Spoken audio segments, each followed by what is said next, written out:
તમે જાણો જ છો કે પાન કાર્ડ કેટલું જરૂરી દસ્તાવેજ છે। લોન માટે અરજી કરવી હોય કે બેંકમાં ખાતું ખોલાવવું હોય, પાન કાર્ડ તો જરૂરી ભાઈ। એમાંય હવે તો પાછું આધાર કાર્ડ સાથે લિંક। હવે તમને થશે કે પાન કાર્ડની વાત કરવાની શું જરૂર પડી, જણાવું છું। પહેલા તો એટલું સમજી લો, તમારા માટે આ જાણવું ખૂબ જ જરૂરી છે। સરકાર પાન કાર્ડમાં મોટા ફેરફારો કર્યા છે। ચિંતા ન કરો, હું આ વિડીયોમાં બધું જ જણાવીશ। નમસ્કાર, હું શીતલ ઓઝા। હવે તમને સવાલ ઉઠી રહ્યા છે કે પાન કાર્ડની શું ફેરફારો થયા, તો સાંભળો। મોદી કેબિનેટની બેઠકમાં પાન 2.0 પ્રોજેક્ટને મંજૂરી આપવામાં આવી છે।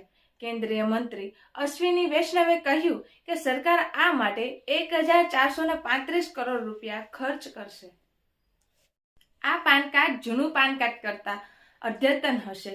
10 અંકનું પાન કાર્ડ એક દસ્તાવેજ છે જે આવકવેરા વિભાગ દ્વારા જાહેર કરવામાં આવે છે।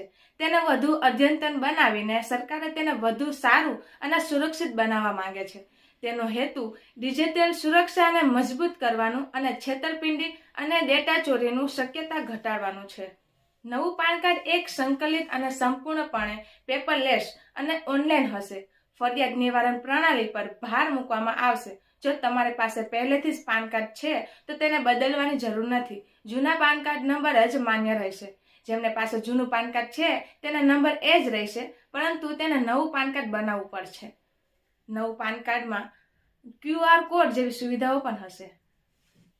અને સૌથી અગત્યની વાત તો એ છે કે પાન કાર્ડ અપડેટ મફત હશે। આ માટે પાન કાર્ડ ધારકોએ કંઈ પણ ચૂકવવું પડશે નહીં। નવું પાન કાર્ડ તમને વિના મૂલ્યે આપવામાં આવશે।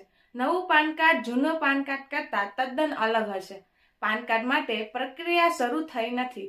જેવી પણ કોઈ પણ અપડેટ આવશે, હું પહોંચાડીશ તમારા સુધી। આશા રાખું છું કે આ વિડીયો તમને પસંદ આવ્યો હશે। તો આવા જ બીજા રસપ્રદ માહિતી રિલેટેડ વિડીયો જોવા માટે અમારી ચેનલને સબસ્ક્રાઇબ કરો અને વિડીયોને લાઇક કરો।